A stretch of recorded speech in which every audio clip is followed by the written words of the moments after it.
علیکم ورحمۃ اللہ وبرکاتہ۔ معزز حاضرین، آئندہ ویڈیو میں آپ جو کچھ بھی سنیں گے یا پڑھیں گے وہ اسی کتاب بصائر حکیم الامت سے لیا گیا ہے، جس کے مرتب اور مؤلف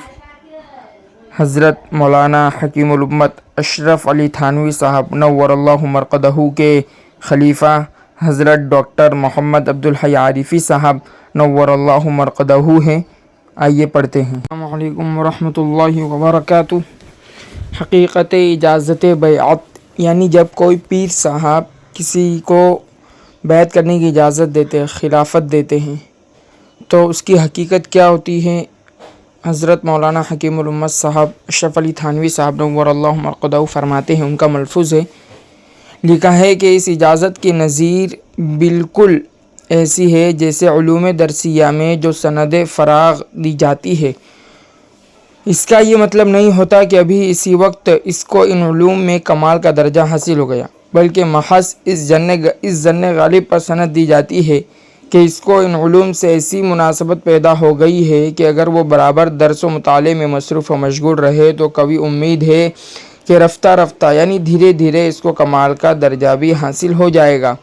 پھر اگر وہ اپنی غفلت اور ناقدردانی سے خود ہی اپنی اس مناسبت اور استعداد کو ضائع کرے تو اس کا الزام سند دینے والوں پر ہرگز نہیں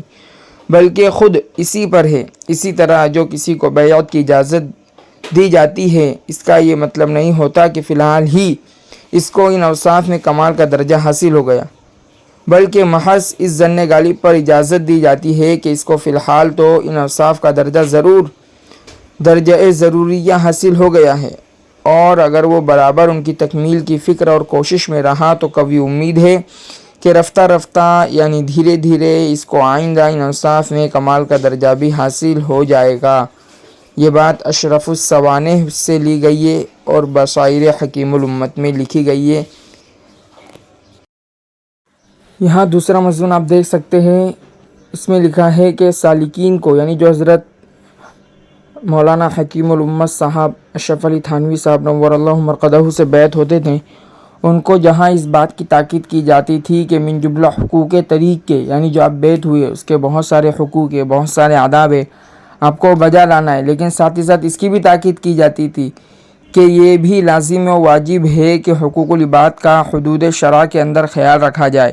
ماں باپ کے حقوق، بیوی بچوں کے حقوق، عزیز و اقارب کے حقوق، دوست و احباب کے حقوق، اہل تعلقات کے حقوق ادا کرنا محض نوافل و اوراد و وظائف کے مقابلے میں زیادہ اہم ہیں۔ یعنی اوراد و وظائف اتنے زیادہ اہم نہیں ہیں، نوافل ادا کرنا اتنا اہم نہیں ہے، بالمقابل یہ حقوق العباد جو اس کو ادا کرنا بہت زیادہ اہم ہے۔ ان میں کوتاہی کرنے سے مقصود طریق کبھی حاصل نہیں ہو سکتا۔ یعنی مقصود طریق یعنی اللہ تعالیٰ سے وصول اللہ، اللہ کو پا لینا، اللہ کو اپنا بنا لینا کبھی بھی حاصل نہیں ہو سکتا، کیونکہ خدا کی مخلوق کو ناراض کر کے خالق کو راضی کرنا ان خیال است و محال است و جنون، یہ صرف خیال ہے اور محال ہے اور جنون کی باتیں ہیں کہ انسان اللہ کو ناراض کرے، اللہ کو راضی کرے اور مخلوق کو ناراض کرے اور پھر بھی اس کو اللہ مل جائے، ایسا نہیں ہو سکتا۔ ضروری ہے کہ اللہ کو بھی راضی کرے اور بندوں کو بھی راضی کرے۔ حقوق العباد کا ادا کرنا فرض و واجب ہے، ان کے ترک سے مواخذہ ہوگا اور ترک وظائف پر کوئی مواخذہ نہیں، یہ تو مستحب ہے۔ یعنی جو وظائف وغیرہ ہیں یہ مستحب کے درجے کے ہیں، اگر کوئی چھوڑ دے آخرت میں کوئی مواخذہ نہیں ہوگا، لیکن حقوق العباد یہ تو واجب ہے، اگر اس کو کوئی ترک کر رہا ہے، اس میں کوئی کوتاہی کر رہا ہے، اس کا آخرت میں مواخذہ ہوگا۔ تو جو کام ضروری ہے اس کو ترک کر کے غیر ضروری کام کو ضروری اور اس پر کامیابی کا دار و مدار سمجھنا محض خوش فہمی اور جہالت ہے اور انجام کار گمراہی اور نامرادی ہے۔ حقیقت یہ ہے کہ ایسے لوگوں کے دلوں میں اعمال واجبہ کی وہ وقت و عظمت نہیں جو غیر واجبہ کی ہے۔ حضرت فرما رہے کہ حقوق العباد جو ہے یہ واجب ہے، اور جو نوافل وغیرہ ہے، اوراد و وظائف ہے، یہ مستحب ہے، لیکن کچھ حضرات وہ ہے جو اوراد و وظائف کو، نوافل کو ضروری سمجھ لیتے ہیں اور حقوق العباد کو ضروری تو چھوڑیے قابل توجہ بھی نہیں سمجھتے، اس میں بہت زیادہ غفلت کر رہے ہوتے۔ حضرت فرما رہے کہ ایک ایسی چیز کو جو واجب ہے اس کو چھوڑ دینا اور مستحب چیز کو کامیابی سمجھنا، کامیابیوں کا دار و مدار مستحب چیز پر سمجھنا کہ زیادہ اوراد و وظائف کروں گا اور تو اللہ مجھے مل جائیں گے، میں اللہ کا ہو جاؤں گا، یا اسی طرح سے اوراد و وظائف کثرت سے کرنا اور سمجھنا کہ میں اس راہ میں سلوک کی راہ میں کامیاب ہو جاؤں گا، فرماتے خوش فہمی ہے، جہالت ہے، اور اس کا انجام اخیراً گمراہی اور نامرادی ہے۔ حقیقت یہ ہے کہ ایسے لوگوں کے دلوں میں آنکھیں لکھتے کہ حقیقت یہ ہے کہ ایسے لوگوں کے دلوں میں واجب اعمال کی کوئی وقعت و عظمت نہیں ہوتی، اور وہ غیر واجب چیز کی اوراد و وظائف نوافل کی بہت زیادہ اہمیت ہوتی ہے۔ نوافل و وظائف کی کثرت کو زیادہ موجب قرب سمجھتے ہیں، یعنی نوافل اور وظائف کی کثرت کو سمجھتے کہ اگر ہم اس میں کثرت کریں گے تو اللہ کو جلدی پالیں گے، اور دوسروں کے حق تلفی نہ کرنا اور کسی کو اذیت نہ پہنچانا اس کو موجب قرب نہیں سمجھتے، یعنی دوسروں کے حقوق کو ادا کرتے رہنا اور اس بات کا خیال رکھنا کہ کسی کو میری ذات سے تکلیف نہ پہنچے، اس کو موجب قرب نہیں سمجھتے کہ بھائی یہ بھی ہمیں قریب کرے گی، سمجھتے تو ایسی عام سی بات ہے، حالانکہ یہ زیادہ اہم تھی، تو زیادہ اہم کو چھوڑ کر کم اہم چیزوں میں لگ جاتے، تو اس کا انجام کا حضرت فرما رہے کہ گمراہی اور نامرادی ہوتا ہے۔ آگے لکھتے کہ اعمال واجبہ کو حقیر سمجھنے کا سبب ان اعمال کا عموم ہے۔ فرمایا کہ ایسا کیوں ہوتا ہے کہ غیر اہم چیز کو زیادہ اہم سمجھا اور جو اہم تھی اس کو غیر اہم سمجھا، تو ایک وجہ حضرت خود بتلا رہے۔ ایسا اس لیے ہوتا ہے کہ جو واجب چیزیں ہیں وہ عام ہے، اس کو ہر کوئی کر رہا ہے، کہ اس کو تو سبھی کرتے ہیں، پھر ان میں خصوصیت ہی کیا ہے؟ کوئی خاص امتیازی بات تو ہے نہیں۔ ان میں حصول ولایت و قطبیت و غوثیت کی کون سی بات ہے؟ ان میں سوز و ساز ہے، نہ کیفیات، نہ وجد و حال۔ کس قدر افسوسناک یہ انداز خیال اور محض باطل تھی۔ حضرت مولانا حکیم الامت اشرف علی تھانوی صاحب نور اللہ مرقدہ اپنی مجالس میں بڑی اہمیت کے ساتھ آداب معاشرت بتایا کرتے تھے۔ فرماتے تھے کہ یہ کوئی اپنی پسند کی چیز نہیں ہے کہ جو دل چاہا اپنی مرضی کے مطابق معاشرہ اختیار کر لیا۔ کتاب و سنت میں اسی کے آداب و حدود بھی مقرر کیے گئے ہیں، اس میں بھی جائز و ناجائز ہے، حلال و حرام کا تعلق ہے، اس لیے جو عمل خلاف دین ہوگا ضرور قابل مواخذہ ہوگا۔ موجودہ تہذیب و تمدن میں مزاج ایسے بدل گئے ہیں کہ عوام تو کیا خواص کو بھی اس طرف التفات نہیں، لیکن سالک کے لیے بات بڑے خسران کی ہے کہ دین کے اس اہم شعبے کو نظر انداز کیا جائے۔ اس خلاف ورزی کا مرتکب ہوتے ہوئے رضا حق جو مقصود طریق ہے کیسے حاصل ہو سکتا ہے؟ شاہی سلوک۔ حضرت والا کا انداز تعلیم و تربیت یہ تھا کہ نہ تو ریاضت کراتے، نہ مجاہدات، نہ ترک تعلقات، نہ ترک لذات و مباحات، بلکہ یہ تاکید فرماتے کہ خوب راحت و آرام سے رہو، کہ اللہ تعالیٰ کی محبت قلب میں پیدا ہو اور طبیعت میں نشاط رہے، جو معین عبادت ہو، یعنی جو عبادت میں مددگار ثابت ہو، البتہ معصیت کے پاس نہ پھٹکو اور نفس کی ہر وقت نگرانی رکھو اور ہمت سے کام لو اور بقدر تحمل و فرصت کچھ ذکر و شغل بھی کرتے رہو، بس انشاءاللہ تعالی مقصود کا حصول یقینی ہے۔ نہ کم کھانے کی ضرورت، نہ کم سونے کی۔ یہ دونوں مجاہدے آج کل متروک ہے، کیونکہ طباع میں آج کل ضعف غالب ہے۔ البتہ کم بولنا اور کم ملنا جلنا ضروری ہے، مگر نہ اتنا کم کہ جس سے قلب میں انقباض پیدا ہو جائے۔ یہی شاہی سلوک ہے۔ حضرت رحمۃ اللہ علیہ اپنے متعلقین و مریدوں اور عقیدت مندوں سے ہمیشہ بہت ہی بے تکلفی اور سادگی کے ساتھ ملتے جلتے تھے۔ مجلس میں اکثر دلچسپ مزاحیہ باتیں بھی کیا کرتے تھے۔ حضرت مولانا حکیم الامت اشرف علی تھانوی صاحب نور اللہ مرقدہ کا ایک ملفوظ یہاں مذکور ہے۔ فرمایا کہ طالب کے اندر اصلاح اعمال کا اہتمام پیدا کر دینے سے پہلے اس کو ذکر شغل میں مشغول کر دینا اکثر مضر ثابت ہوتا ہے۔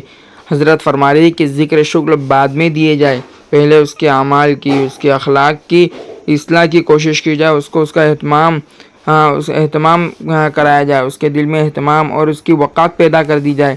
اب ہوتا یہ ہے کہ اخلاق اور اعمال کی وقعت دل میں پیدا نہیں کی جاتی اور ذکر و شغل دے دیا جاتا ہے۔ حضرت رحمۃ اللہ علیہ فرماتے کہ یہ اکثر نقصان دہ ثابت ہوتا ہے، کہ سامنے والے کا نقصان ہو جاتا ہے۔ وجہ فرماتے ہیں کہ پھر وہ اپنے آپ کو بزرگ سمجھنے لگتا ہے، خاص کر اگر کہیں اتفاقاً اذکار اشغال سے یکسوئی ہو کر اس پر کیفیات کا بھی ورود ہونے لگے، تب تو گویا اس کے نزدیک بزرگی کی رجسٹری ہو گئی۔ حالانکہ اس قسم کی کیفیات کا بزرگی سے کیا تعلق؟ ایسی کیفیات تو بعض ریاضات اور مشق سے فساق و فجار بلکہ کفار تک کو حاصل ہو جاتی ہے، اور جب وہ ان کیفیات ہی کو بزرگی سمجھ لیتا ہے تو پھر اس کو اصلاح نفس اور اصلاح اعمال کی ضرورت ہی محسوس نہیں ہوتی، نہ کبھی ادھر توجہ ہوتی ہے، اس لیے ہمیشہ جہل ہی میں مبتلا رہتا ہے اور اصل مقصود یعنی وصول اللہ سے محروم رہتا ہے، جس کا طریق تحصیل نصوص اصلاح اعمال ہی کو بتلایا ہے۔ اشرف الصوانی صفحہ نمبر 195۔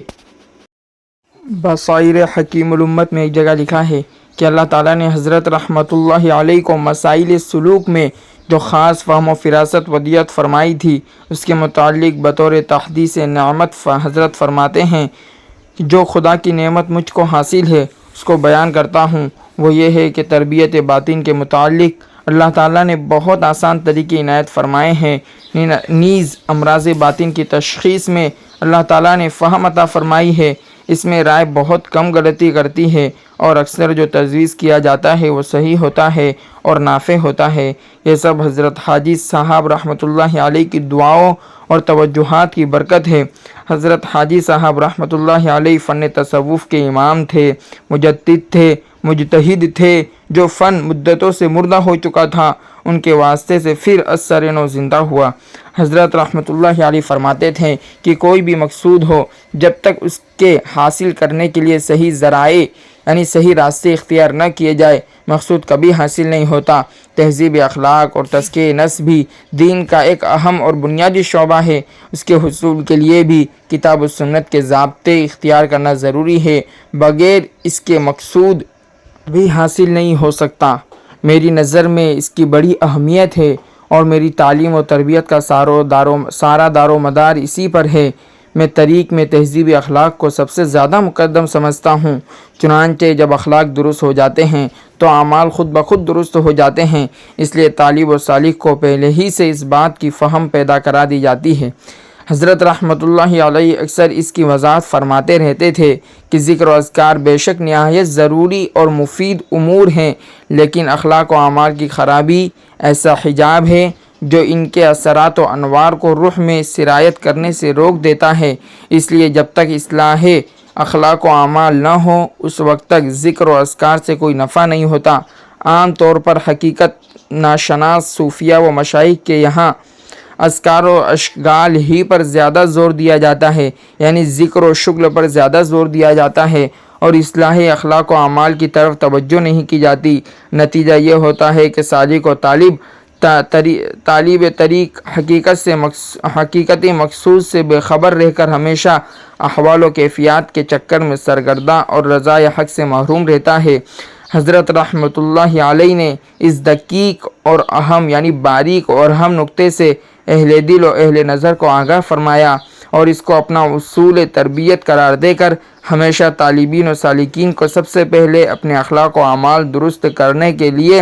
ہدایت و تلقین فرمائی۔ فرماتے ہیں کہ کوئی ذکر و شغل کرتا ہو تو مجھے اس وقت تک قدر نہیں ہوتی جب تک کہ اس کے اخلاق و اعمال درست نہ ہو۔ ذکر و شغل میں تو مزہ آتا ہے، نہ کرے تو چین نہ آئے۔ عمل تو وہ ہے جس میں نفس پر تنگی ہو، پھر رضائے حق حاصل کرنے کے لیے اس عمل کو اختیار کرے۔ اس طرح چاہے خود اپنے اوپر تکلیف اٹھا لے مگر دوسرے کے حقوق ضرور ادا کرتا رہے۔ فرمایا کہ 2 گھنٹے ضربے لگا لینا کیا مشکل ہے، تھوڑی دیر محنت کر لی، پھر دن بھر رات بھر آزاد، اس کو تکلیف پہنچائی، اس کو تکلیف پہنچائی، اس کی غیبت اس کی غیبت، اپنے آرام کے لیے دوسروں کو تکلیف پہنچا دی، رات دن بھر آزاد، بس 2 گھنٹے ذکر کر لو، اچھے سے ضربے لگا لو، پھر سب ختم۔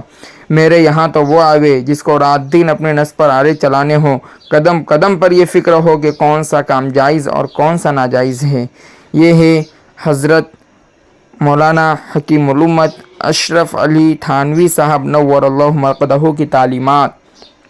کہ حضرت کے یہاں اصل جو چیز تھی وہ تھی اخلاق اور اعمال کی درستگی۔ اس تہذیب اخلاق و اعمال ذکر اذکار بہت بعد میں آتے ہیں، اور حضرت فرماتے میں یہاں تو میں اسی کو مقدم سمجھتا ہوں، ورنہ بعض مرتبہ بندے کو ذکر و شغل میں لگا دینا اور اخلاق و اعمال کی طرف زیادہ توجہ نہیں دینا اس کی گمراہی کا اور نامرادی کا باعث بنتا ہے۔ جیسا کہ اس سے پہلے آپ نے اس میں دیکھا کہ حضرت فرماتی کہ یہ مجھے ثابت ہوتا ہے، کیونکہ ذکر و شغل سے اس کو کچھ کیفیت پیدا ہے، اپنے آپ کو بزرگ سمجھنے لگتا ہے،